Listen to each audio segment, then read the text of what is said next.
Salut à tous, on se retrouve aujourd'hui pour parler du Real Madrid en ce samedi 5 mars. Aujourd'hui, c'est jour de match pour l'équipe madrilène qui joue ce soir à domicile au Bernabéu. Ça sera contre la Real Sociedad, le coup d'envoi est à 21h. Donc gros match bien sûr. Et on peut voir les photos de l'entraînement hier. Voilà, pour préparer ce gros match contre la Real Sociedad. Donc Marco Asensio, il y a aussi le jeune Rodrigo présent sur cette image, Vini Junior, en espérant qu'il soit bon après pour préparer le prochain match après pour le Real Madrid, le match contre le Real Madrid. Donc ce serait bien une victoire ce soir pour prendre le plein de confiance avant ce gros rendez-vous européen semaine prochaine. Donc voilà les photos de l'entraînement hier sous ce beau soleil du côté de Madrid. Donc voilà, tout le monde était quasiment présent à part deux joueurs qu'on parlera tout à l'heure, qui ont loupé l'entraînement hier, qui sont forfaits pour le match du jour. Et ces deux joueurs, les gars, Valverde et Camavinga, pourquoi je m'arrête sur cette photo? Parce que ces deux joueurs pourraient commencer titulaires avec Modric en milieu de terrain dans quelques jours contre l'équipe du Paris Saint-Germain. Je vous dirai pourquoi ces deux joueurs à la place des deux autres. Et on peut voir aussi que Lucas Vazquez s'est entraîné un petit peu niveau tir. Vini lui a dit quel but, il a marqué un magnifique but en pleine lucarne. Le joueur espagnol, la même chose pour Eder Militao lui aussi, s'entraîne aux frappes. Et deux photos aussi des deux gardiens à Madrid. Il n'y a pas que les joueurs de champ qu'on peut montrer, il y a aussi les gardiens Thibaut Courtois et le gardien ukrainien Luna. Et le coach, bien sûr, le cerveau de l'équipe, Carlo Ancelotti, là, qui joue quasiment sa saison, surtout la semaine prochaine avec ce gros rendez-vous européen. Et répétition avant la remontada en une aujourd'hui du journal Marca. Le Real Madrid prendra la température de Madrid. Avant son match contre le PSG face aux absences de Valverde et Kroos, les regards seront tournés vers Camavinga, duel de mur. Parce que Remiro, le gardien de la Real Sociedad, c'est 14 clean sheets en Liga cette saison contre Courtois, qui est actuellement à 4 clean sheets consécutifs en Liga. Énorme duel de gardiens ce soir lors de ce Real Madrid Real Sociedad.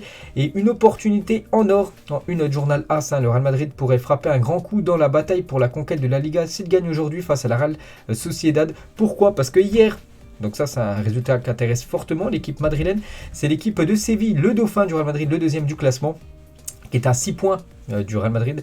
Avant bien sûr le match de ce soir. Donc ils ont fait 0-0 du côté du Deportivo Alavés, donc ils reviennent à 5 points du Real Madrid mais ne se sont pas imposés, donc ce qui veut dire que si le Real Madrid s'impose ce soir, il pourrait reprendre 2 points d'avance de plus sur l'équipe de Séville. Donc ça c'est un bon résultat pour le Real Madrid. Bon, il faut bien sûr que le Real s'impose ce soir contre l'équipe de la Real Sociedad et ça sera un week-end parfait pour les Madrilènes.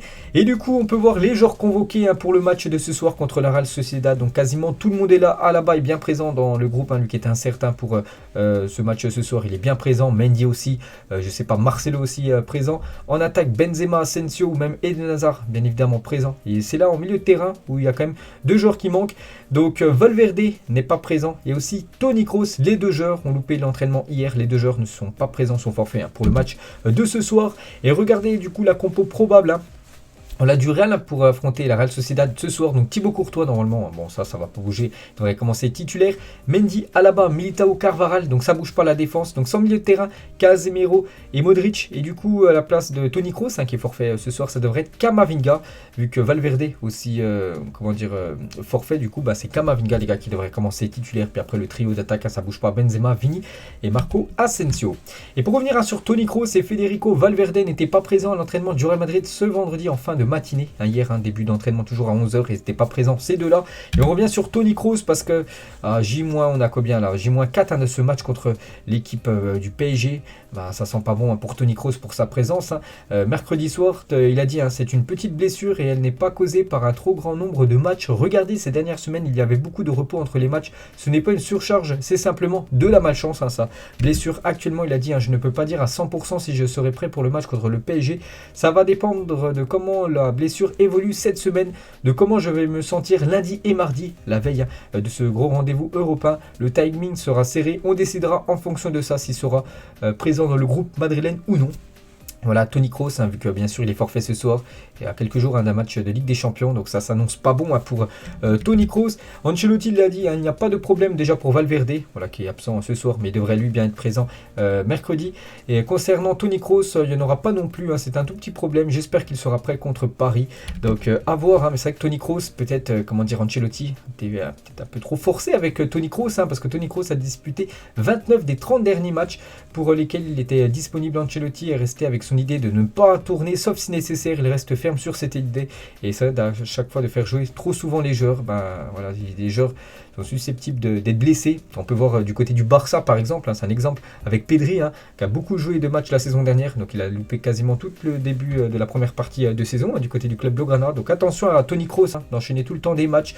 Non, là, il peut, les blessures commencent à arriver, même si lui, d'après ses propos juste avant, il a dit c'est pas à cause des matchs. Bon, voilà, on ne sait pas, bien sûr. Donc ça, c'est quand même un gros coup dur pour l'équipe madrilène. Et d'après les journaux quand même espagnols, donc eux, ils sont plus pessimistes. Pour eux, voilà, Toni Kroos c'est forfait contre le Paris Saint-Germain. Donc pour l'instant, rien d'officiel, mais ça s'annonce pas bon.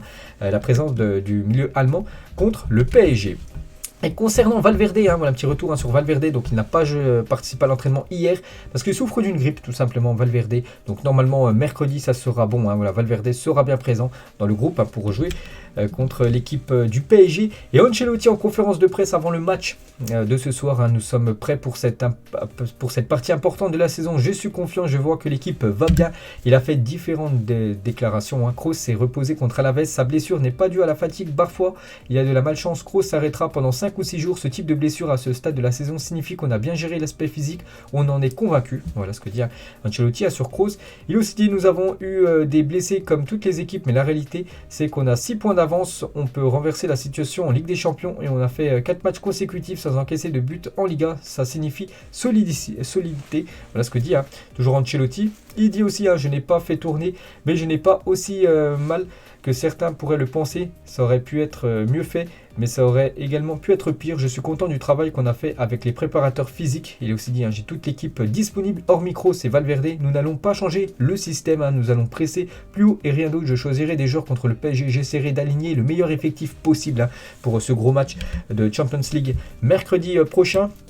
Et toujours avec Ancelotti, le plan que nous avons est celui auquel nous avons pensé contre la Real Sociedad, qui je pense va marcher. Il y en a un autre contre le PSG, nous espérons qu'il va aussi bien marcher. Je pense contre le PSG, ce sera de mettre un gros pressing dès le début du match pour déjà essayer de mettre ce but, voilà, ce but égalisateur, si on prend en compte le match aller. Et il a aussi dit Alaba a commencé à s'entraîner avec l'équipe mardi. Il jouera ce soir, sans aucun doute. Et bon, après, il revient sur Valverde et Toni Kroos, que j'ai dit juste avant, les gars, par rapport à leur situation actuellement. Et le coach de la Real Sociedad, parce qu'avant ce match contre le PSG, bien sûr, il y a la Real Sociedad de ce soir.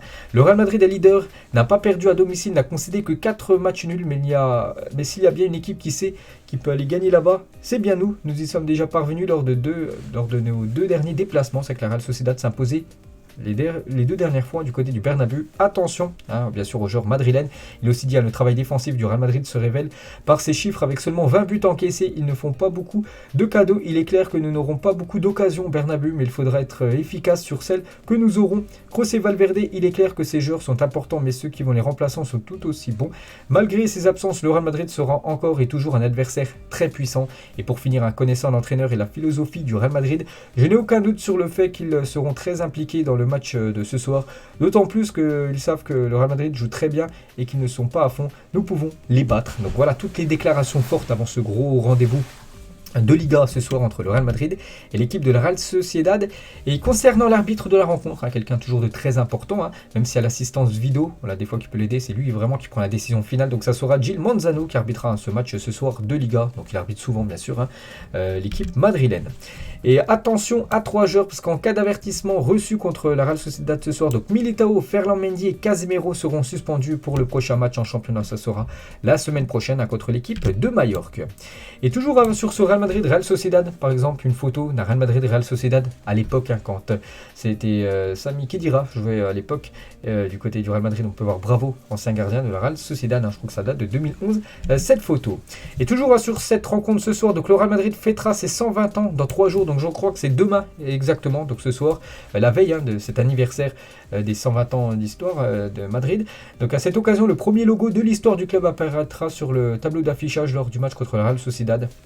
On peut voir à droite le logo de la Real Sociedad, à gauche le premier logo créé par l'équipe du Real Madrid. Donc ça sera celui-là qui sera sur le tableau d'affichage ce soir pour ce match. Le programme maintenant du Real, donc Real Sociedad ce soir, mercredi bien sûr, le Real Madrid contre le Paris Saint-Germain et ensuite Majorque contre le Real Madrid la semaine prochaine. Un gros calendrier, après il y a le Classico, juste après les gars, le 20 mars, dans exactement 15 jours, le Classico Real Madrid contre le FC Barcelone. Donc tout d'abord, nous on revient sur ce match contre le Paris Saint-Germain. où ça fait couler beaucoup d'encre actuellement.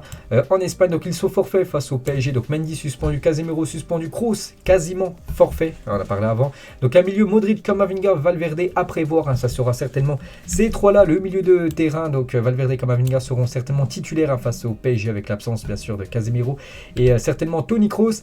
Et les débuts laborieux comme de Camavinga.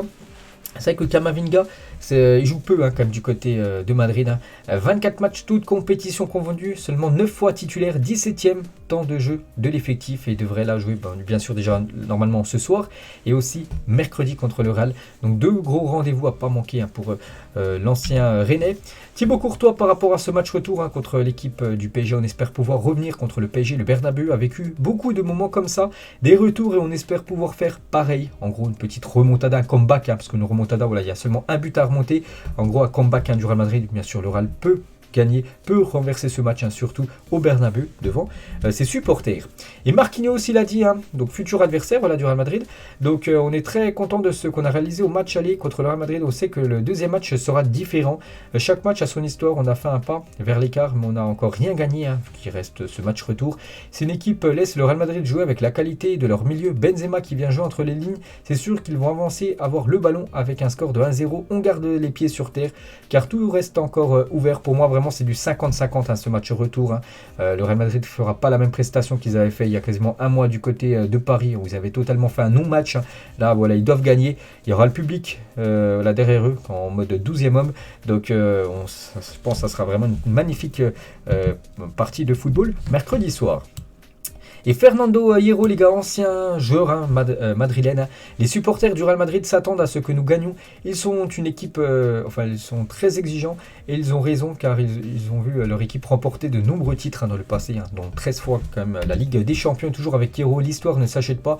Le Real Madrid est le club le plus titré au monde. Ici, vous ne vivez pas sur un résultat au Real Madrid, vous devez continuer à gagner. C'est quelque chose que les aînés vous enseignent dès le plus jeune âge. Voilà ce que dit Hierro par rapport à l'histoire madrilène. Les nominés pour le prix du meilleur joueur du Real Madrid au mois de février. Donc je l'avais montré avant-hier, vous savez tous les 2 jours je fais une vidéo Real Madrid. Donc je vous avais montré ça et du coup on connaît l'heureux élu. Et c'est le gardien Thibaut Courtois les gars qui a reçu ce trophée, voilà, qui a été élu meilleur joueur du Real Madrid courant du mois février. Donc voilà, on va dire simplement mérité pour le gardien belge. Le secret de Luka Modric, c'était en une journal A, c'était hier à la version de vendredi. Et quelques déclarations de son kinésiologue. Voilà, par rapport à Modric, donc ça s'appelle Vucetich. Si vous regardez les 7 ou 8 dernières années de Modric, il n'a eu presque aucune blessure. C'est à cause de sa préparation parce qu'il est axé sur l'entraînement, axé sur la prévention, axé sur l'hygiène de vie. Il fait très attention à ce qu'il mange, entraînement, tout ça. Et c'est pour ça qu'il est très rarement blessé. Luka Modric, toujours avec son kinésiologue. Peut-être que Luka ne s'entraîne pas 10 jours par an au maximum. C'est un travailleur acharné, c'est absolument un joueur et une personne qui vit pour le football, pour son équipe. Il est totalement différent des autres. Et pour finir avec déclaration de Vucetich, Luka voit 3 ou 4 solutions différentes et son cerveau analyse spontanément la situation de nombreux joueurs autour de lui, puis il prend rapidement une décision. Parfois il réfléchit plus vite que son coéquipier, c'est pour ça bien sûr que c'est un joueur de classe mondiale, le joueur croate. Et pour finir avec Luka Modric, donc il a failli aller du côté de Chelsea à l'époque, donc Luka Modric à Chelsea était une possibilité sérieuse en 2011. Luka a même eu une rencontre face à face avec le président de Chelsea, Roman Abramovich, mais le président de Tottenham, Daniel Levy, a bloqué le transfert. Du coup, dans la foulée, il avait été transféré cette fois-ci du côté de cette équipe madrilène. Le maillot édition spéciale du Real Madrid 2021-2022 en collaboration avec le designer Yamamoto. Voilà ce maillot qui sortira là très prochainement. Voilà ce maillot un peu spécial, collector on peut dire, où c'est Toni Kroos derrière avec le flocage un petit 8 un petit peu différent des autres. Et concernant les prochains maillots du Real Madrid et des autres équipes sous Adidas, en raison des problèmes de production et de livraison dans ces usines, suite aux nombreuses restrictions liées au Covid, Adidas pourrait être contraint de reporter de 2 mois la sortie de nombreux maillots pour la saison 2022-2023. Donc en gros, peut-être les prochains maillots du Real Madrid, il pourra avoir un délai, que ça sorte officiellement dans les boutiques, parce qu'en gros, ça sera certainement rupture de stock à cause bien sûr des problèmes de production, de livraison à cause du Covid. On revient les gars, 4 ans, exactement, 4 ans jour pour jour en arrière, c'était exactement le 5 mars 2022, il y avait un match, hein, le Real Madrid jouait et Cristiano Ronaldo avait été buteur lors de ce match et Ronaldo était devenu à ce jour-là le joueur le plus rapide à marquer 300 buts en Liga. Cristiano Ronaldo, incroyable bien sûr, hein. Félicitations à lui. Une petite photo de Karim Benzema en train de lever la Champions League, la dernière remportée c'était à Kiev en 2018 contre l'équipe de Liverpool. Voilà la 13e pour l'équipe madrilène. Nicolas Anelka, il a dit le Real Madrid, j'en garde un souvenir positif parce qu'à la fin on gagne la Ligue des Champions. Il a aussi dit, hein, quand on est arrivé en finale de Ligue des Champions, on avait l'impression d'avoir déjà gagné parce que quand le Real Madrid va en finale, le Real Madrid gagne. Quand tu joues dans ce club, c'est que la gagne, hein, bien sûr, qui compte. Et toujours avec Nicolas Anelka, quand tu vas jouer au Real Madrid, qui est pour moi le plus grand club du monde, c'est jamais facile, mais c'est l'ambition de tout jeune de te retrouver dans un club comme ça. C'est la plus grande des satisfactions. Jouer avec les meilleurs au monde, c'est fou, hein. Donc voilà les belles déclarations de Nicolas Anelka. Avec cette équipe madrilène.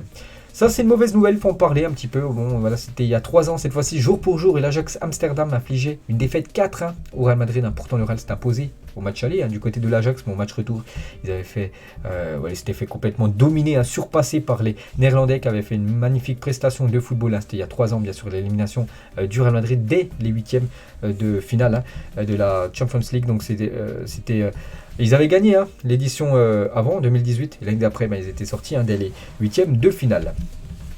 On va parler de Erling Haaland et le journal AS, rapport des faits qui se sont produits au Nouvel An dernier. À chaque fois que des supporters du Real Madrid ont demandé à Haaland s'il viendra en Espagne la saison prochaine, la réponse était toujours oui, et parfois même j'irai dans votre équipe. Voilà, une info bien sûr à prendre avec des pincettes, hein, concernant l'avenir de l'attaquant norvégien, mais il faut faire attention, hein, concernant Haaland. Pourquoi? Parce que nouvelle rechute, hein, pour Haaland qui va être forfait jusqu'au mois d'avril minimum. Il a beaucoup de blessures, hein, cette saison. Haaland, attention que ça tourne pas au flop, hein, parce qu'on sait qu'il y a 2 gros clubs espagnols, hein, le Barça qui le veulent et aussi le Real Madrid.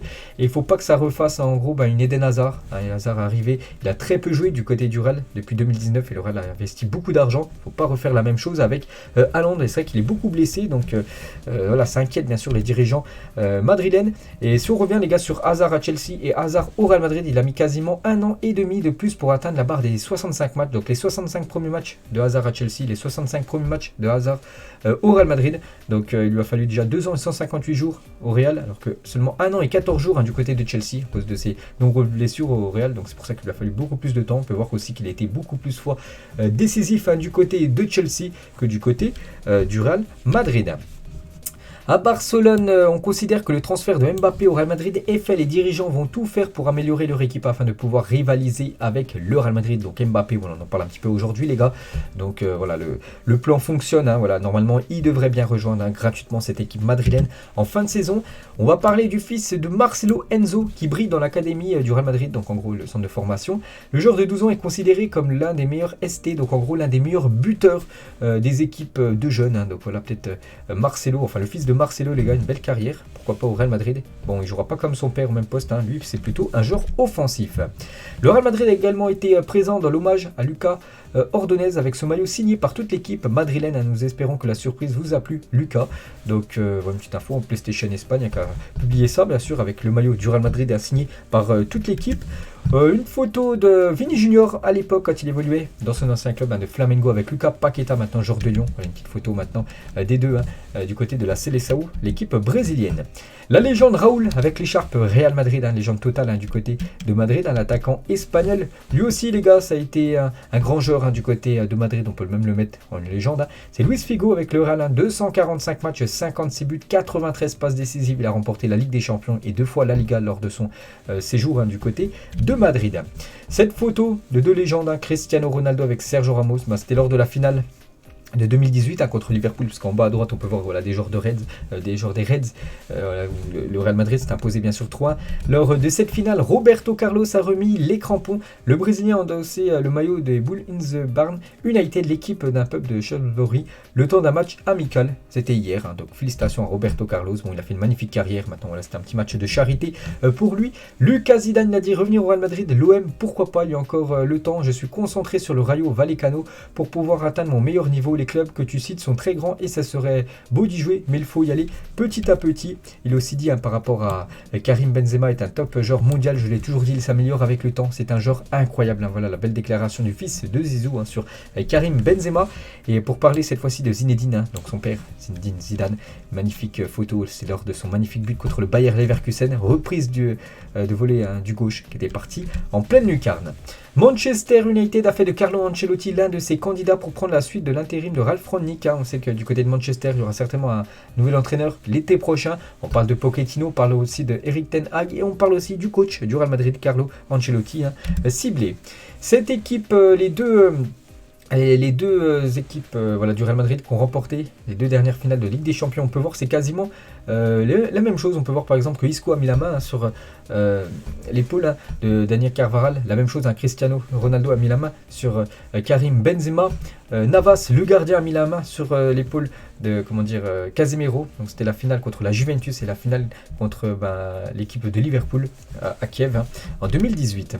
L'équipe féminine du Real Madrid affrontera Levante en quart de finale de la Coupe de la Reine. Donc voilà le futur adversaire de l'équipe féminine madrilène. Et on finit aujourd'hui. À quel joueur pensez-vous en voyant ce maillot? Donc moi j'ai pensé déjà, je crois que c'était le maillot 2013-2014 à peu près, voilà, vers cette saison-là. Donc moi j'ai pensé à Gareth Bale. Je me souviens que Gareth Bale avait porté ce maillot à l'époque. Donc n'hésitez pas à mettre, vous, pour ceux qui veulent, bien sûr, en commentaire, vous avez pensé à qui. Donc voilà les gars, la fin de cet épisode. Tout ce qu'on avait à dire sur le Real Madrid. On espère la victoire ce soir. On se retrouve, nous, demain. On parlera cette fois-ci du FC Barcelone parce que le Barça joue, eux, demain soir, enfin demain après-midi plutôt. Bonne journée à vous.